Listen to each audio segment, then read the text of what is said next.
सांसदहरू उहाँको स्वागतका लागि तयारी भएर बसिरहनु भएको छ।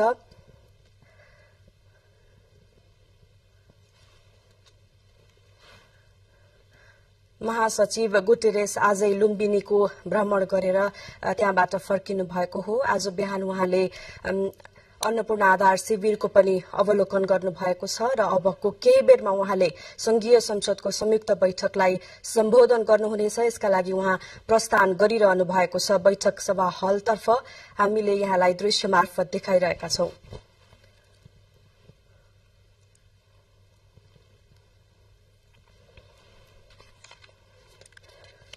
चार दिने औपचारिक भ्रमणमा रहनुभएका संयुक्त राष्ट्रसंघका महासचिव एन्टोनियो गुटेरेस आज तेस्रो दिन भ्रमणका क्रममा हुनुहुन्छ। उहाँ उच्च स्तरीय भेटघाटमा पनि व्यस्त रहनुभयो। साथै उहाँले आज लुम्बिनीको भ्रमण गर्नुभएको छ।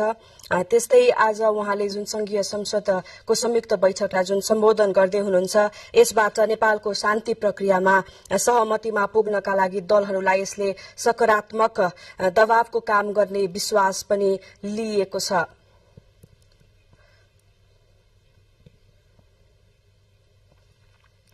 राष्ट्रसंघका महासचिव गुटेरेसले संघीय संसदको बैठकलाई सम्बोधन गरेको यो पहिलो पटक हो। 4 दिने औपचारिक भ्रमणमा रहनुभएका महासचिव गुटेरेसले संघीय संसदको बैठकलाई अबको केही बेरमै सम्बोधन गर्नुहुनेछ। उहाँ बैठक सभाकक्षतर्फ प्रस्थान गरिरहनु भएको छ। उहाँलाई सभामुख देवराज घिमिरे साथै मन्त्री एवं सांसदहरूले उहाँको स्वागत गरिरहनु भएको छ। बैठक हलमा मन्त्रीहरू, सभामुख देवराज घिमिरे लगायत सांसदहरूले उहाँलाई स्वागत गरिरहनु भएको छ।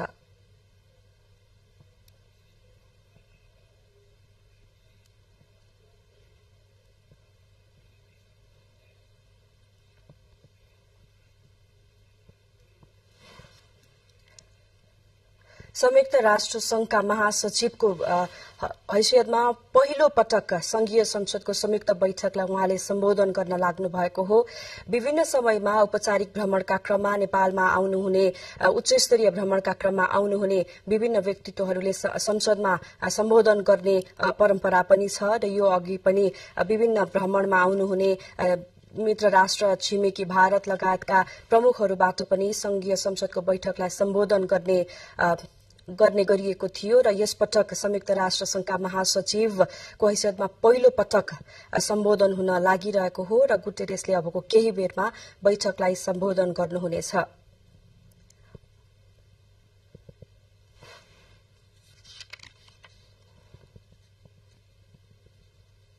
बैठक हलमा सबैको उपस्थिति भइसकेको छ। उहाँहरू केही बेर स्वागत तथा छलफलमा हुनुहुन्छ।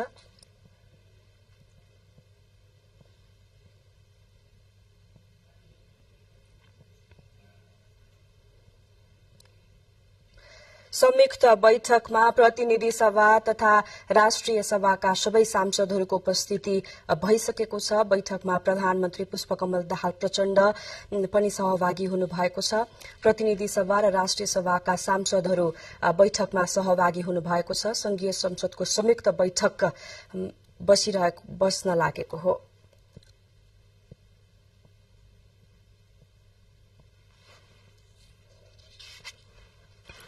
विशेष गरी नेपालमा जुन औपचारिक रूपमा 4 दिने यो भ्रमणमा जुन आउनु भएको छ राष्ट्रसंघका महासचिव गुटेरेस, यो भ्रमणबाट नेपालमा शान्ति प्रक्रियालाई टुङ्गोमा पुर्याउनका लागि यो भ्रमण फलदायी हुने अपेक्षा लिएको छ। विश्व स्तरमा जलवायु परिवर्तनले पारेको जुन असर छ र यसमा नेपालको भूमिका नभए पनि नेपालले यसको असरबाट जुन यसका असरहरू भोगिरहेको छ, यसबाट नेपालमा आएर गुटेरेसको भ्रमणबाट यस जलवायु परिवर्तनको असरलाई न्यूनीकरण गर्नका लागि पनि उहाँको भ्रमणले महत्वपूर्ण भूमिका खेल्ने अपेक्षा पनि लिएको छ। विशेष गरी गुटेरेसले भ्रमणका क्रममा आफ्ना उच्चस्तरीय भेटवार्ताका क्रममा पनि यही सन्देश दिनुभएको छ कि नेपालबाट उहाँ यो जुन नेपालले जलवायु परिवर्तनमा खास भूमिका नभए पनि जुन असरहरू भोगिरहेको छ, हिमालय श्रृंखलाहरू जुन पग्लिने क्रम छ, यसबाट हिमालमा जुन असर परिरहेको छ यो रोक्नुपर्छ भनेर पनि उहाँले अन्नपूर्ण आधार शिविर, सगरमाथा आधार शिविरको भ्रमण गरेर पनि त्यहीबाट उहाँले यो विश्व जगतमा यो सन्देश पनि प्रवाह गर्नुभएको छ।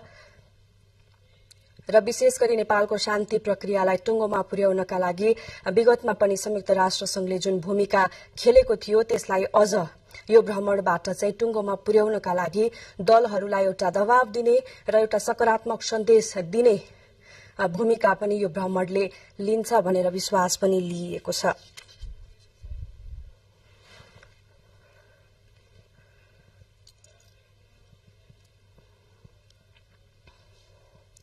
हामीले यहाँलाई दृश्यमा पनि देखाइरहेका छौं र संयुक्त राष्ट्र संघका महासचिव एन्टोनियो गुटेरेसले भर्खरै सभामुख देवराज घिमिरे, कानून तथा न्याय संसदीय मामिला मन्त्री धनराज गुरुङ लगायतसँग छलफल पनि गर्नुभयो र उहाँ अब संघीय संसदको संयुक्त बैठकलाई सम्बोधन गर्नका लागि त्यसतर्फ प्रस्थान गरिरहनु भएको छ।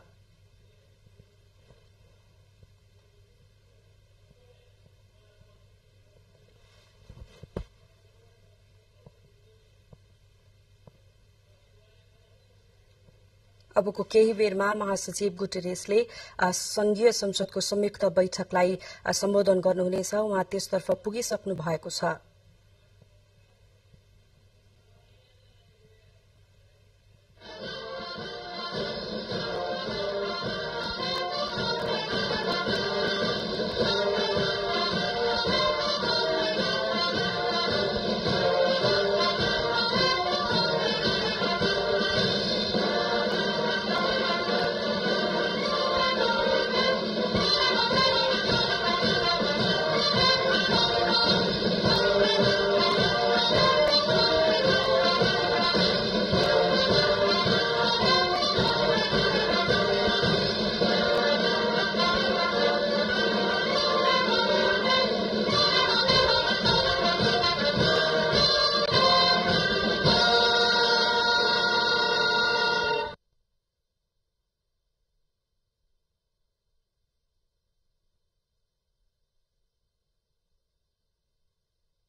माननीय सदस्यहरू, संघीय संसदको दुवै सदनको संयुक्त बैठकको कार्यवाही प्रारम्भ हुन्छ।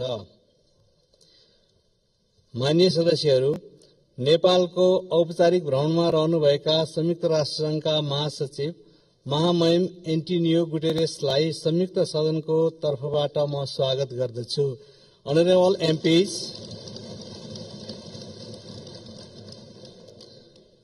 I would like to extend a warm welcome to His Excellency Antonio Guterres, the Secretary General of the United Nations, on behalf of the joint sitting of both houses.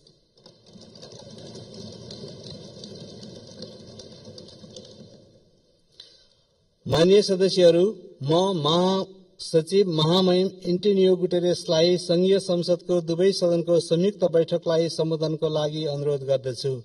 Honorable MPs, I would like to request His Excellency Antonio Guterres to address the joint sitting of the both houses of the Federal Parliament.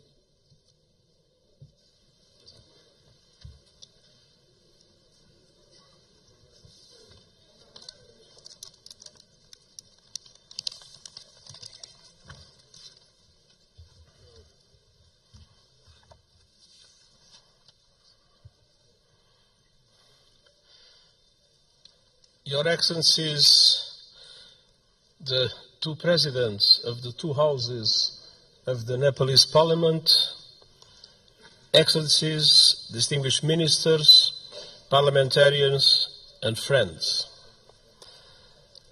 Allow me, before I start, to express my deep gratitude for the wonderful hospitality that the government and the people of Nepal has provided to me during these 3 days. All the facilities that were put at my disposal have transformed this visit in an enormous success. I learned a lot, and I commit to use what I learned to support Nepal in your struggle against climate change and for development of your country. When I am here, I am twice at home.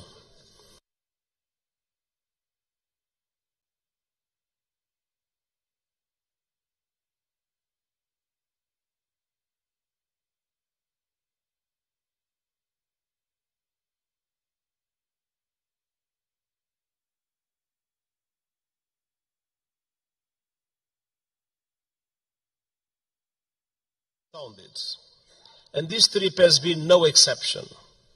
What I've seen and experienced in the past few days will stay with me always. The sunlight hitting the Himalayas, the warmth of the people, the richness of your cultural diversity, and of course, the sanctity of Lumbini. I thank the government of Nepal for your invitation, your hospitality, and your welcome to me and to my delegation. Excellencies, we meet today amidst a world in turmoil. Decades of progress on poverty and hunger are being reversed in large parts of the world. Inflation is undermining households and national budgets. Families and countries alike face financial crises. Women are underrepresented and underpaid, and I recognize the enormous effort that Nepal is doing in the way for gender equality, full gender equality, and I praise your efforts and its results. Violence and conflict abound.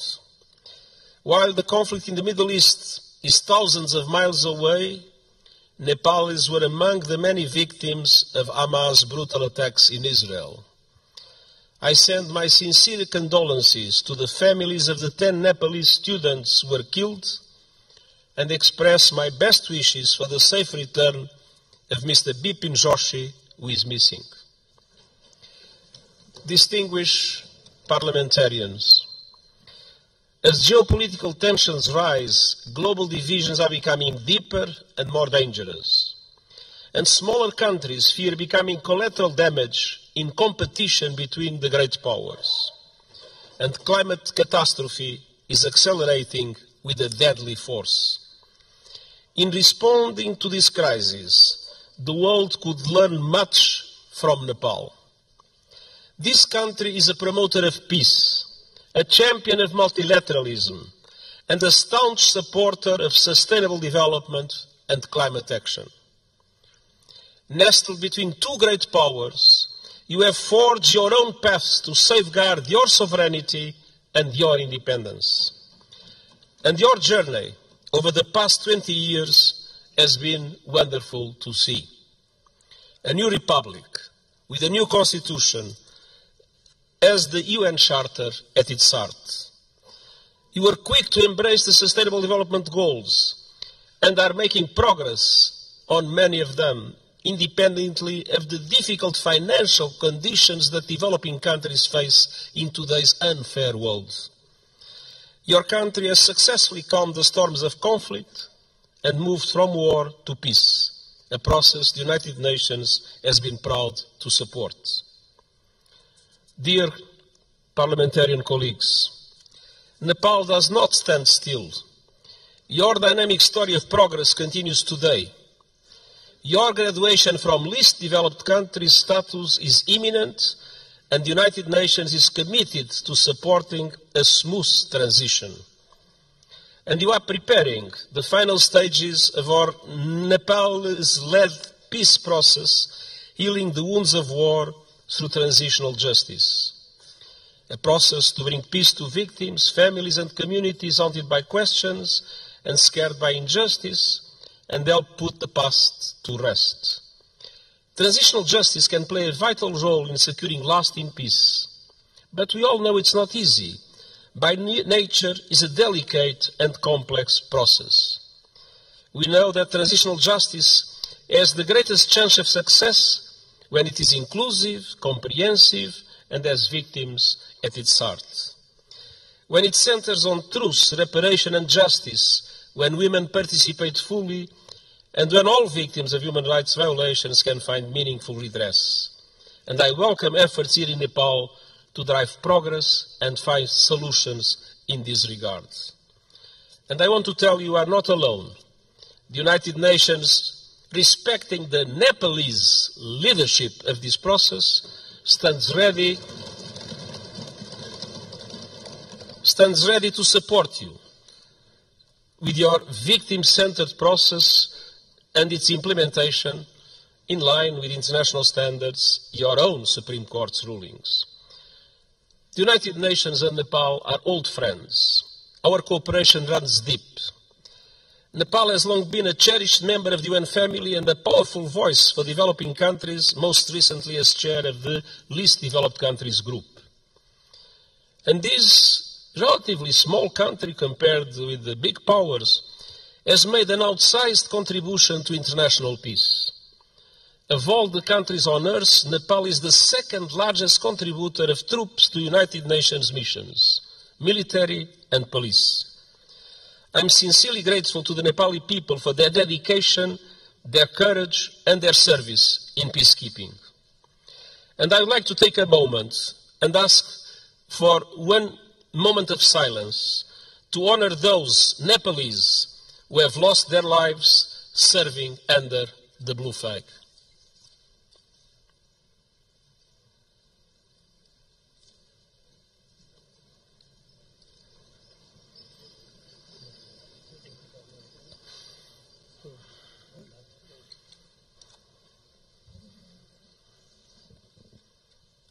हामी मौन धारणको लागि 1 minute साथ दिनेछौं।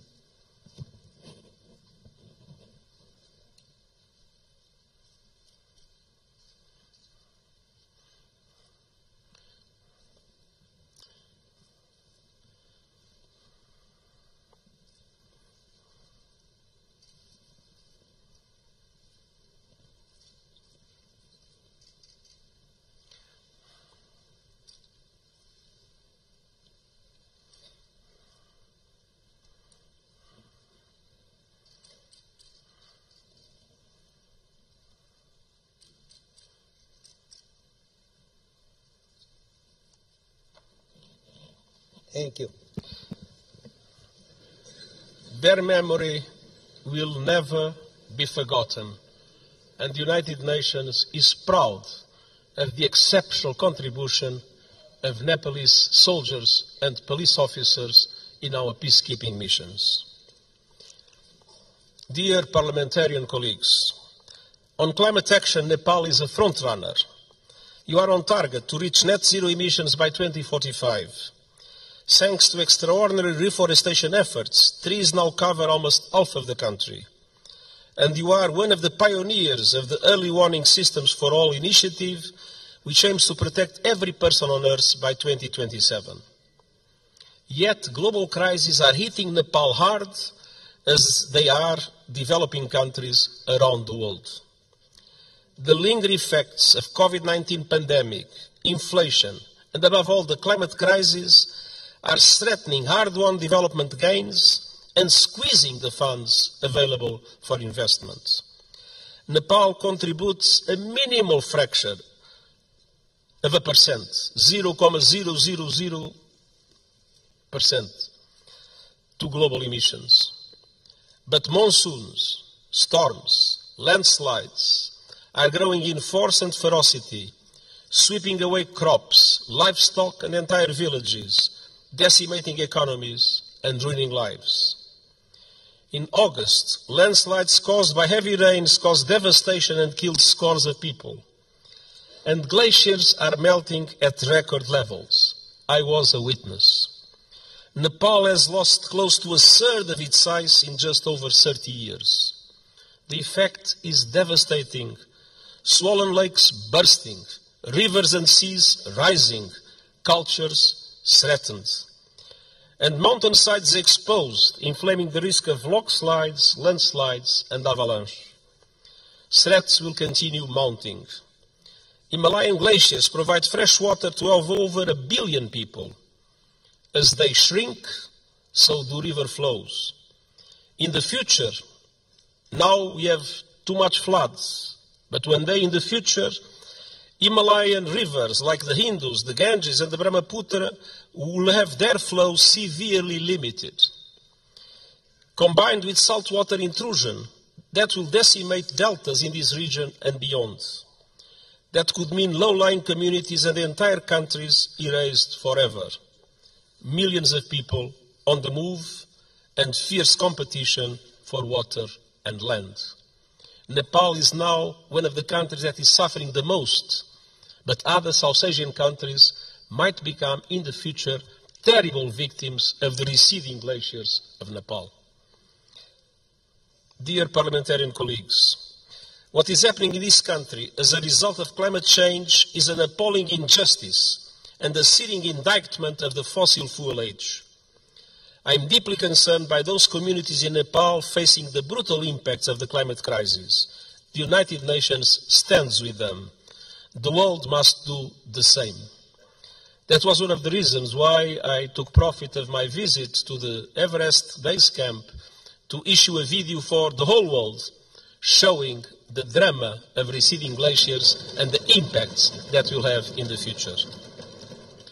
Nepal and other developing countries need far greater international support to aid development, accelerate climate action, and weather the current global storms. I have proposed a Sustainable Development Goals stimulus that would release at least $500 billion a year in affordable long-term finance for sustainable development and climate action in developing countries like Nepal. Member States welcomed the proposal at the General Assembly last month and committed to advance it. I call on them to take action now to make these commitments a reality. Unfortunately, in our world, many times people announce commitments and then do not implement those commitments. These commitments about finance for developing countries and climate action must be implemented. I urge leaders to act on climate without delay, with the biggest emitters leading from the front. All countries must put the acceleration agenda I propose into effect to limit the rise in global temperature to 1.5 degrees Celsius. And they must make COP28 count with a strong outcome building on the so-called global stocktake. And we also need to deliver climate justice. Developed countries must honor the promise of $100 billion a year to support developing countries in climate, and double adaptation finance as a first step of devoting half of climate finance to adaptation.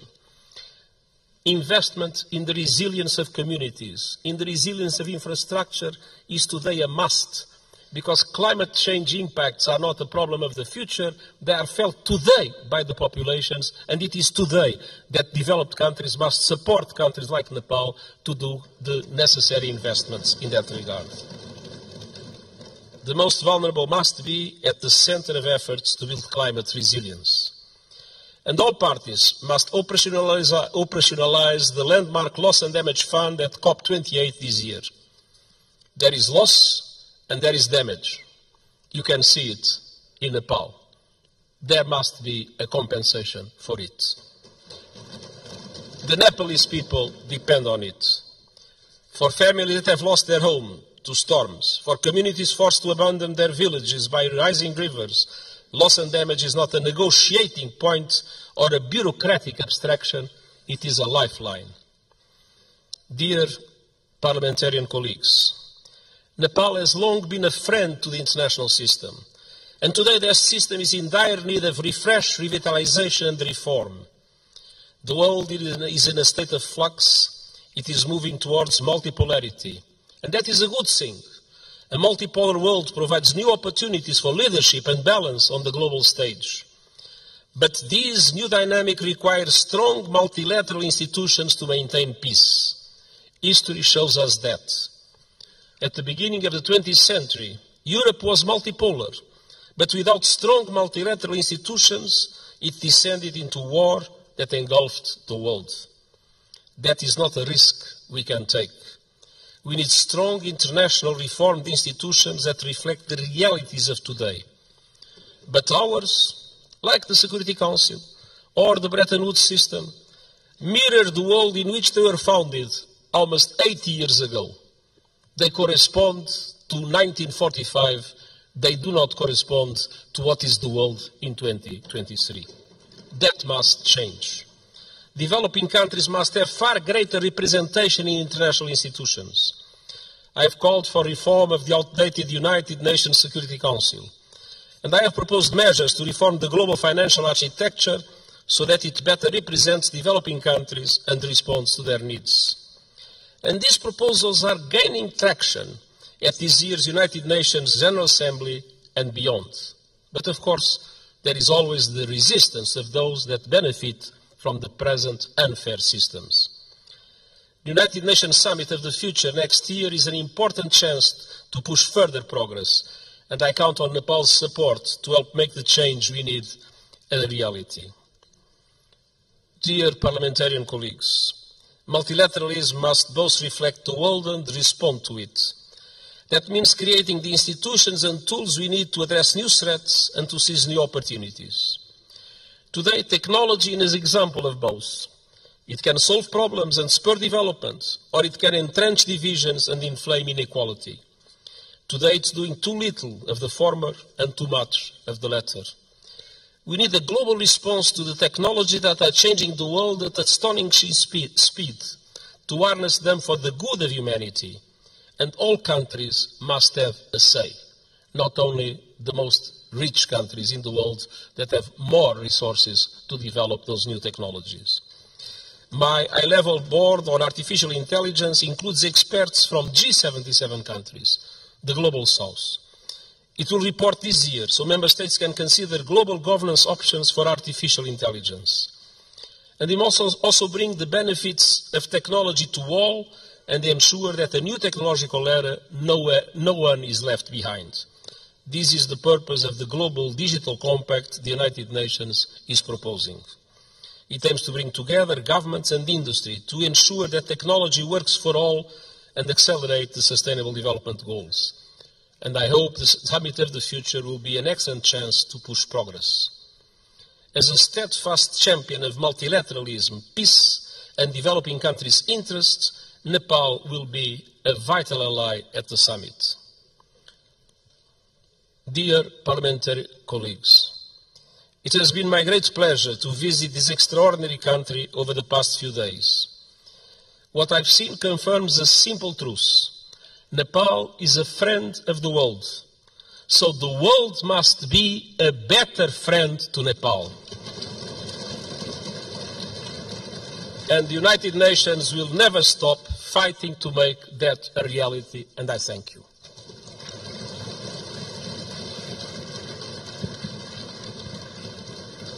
अब म महामहिम Antonio गुटेरेसलाई आसन ग्रहण गर्न आग्रह गर्दछु. Now I would like to request his excellency to be seated.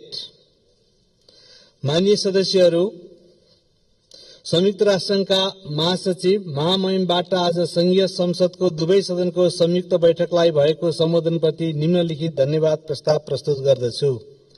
धन्यवाद प्रस्ताव. संयुक्त राष्ट्रसङ्घका महासचिव महामहिम एन्टोनियो गुटेरेसबाट नेपालको संघीय संसदको दुवै सदनको संयुक्त बैठकलाई गर्नुभएको सम्बोधनको लागि संयुक्त सदनको यो बैठक महामहिम प्रति धन्यवाद ज्ञापन गर्दछ.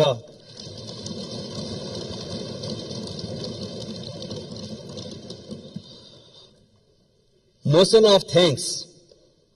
This joint sitting of the Federal Parliament of Nepal expresses its gratitude to the Secretary General of the United Nations, His Excellency Antonio Guterres, for his address to the joint sitting of the both Houses of the Federal Parliament.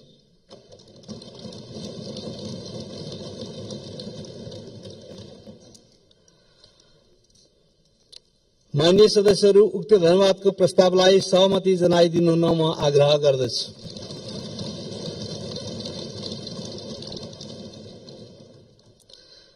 मान्य सदस्यहरू, यो बैठक स्थगित भए पश्चात सम्पूर्ण मान्य सदस्यहरू आफ्नो स्थानमा उभिएर महासचिव महामहिम एन्टोनियो गुटेरेसलाई विदाई गरिदिनु हुन म आग्रह गर्दछु। मान्य सदस्यहरू, संघीय संसदको दुवै सदनको संयुक्त बैठक यही स्थगित हुन्छ।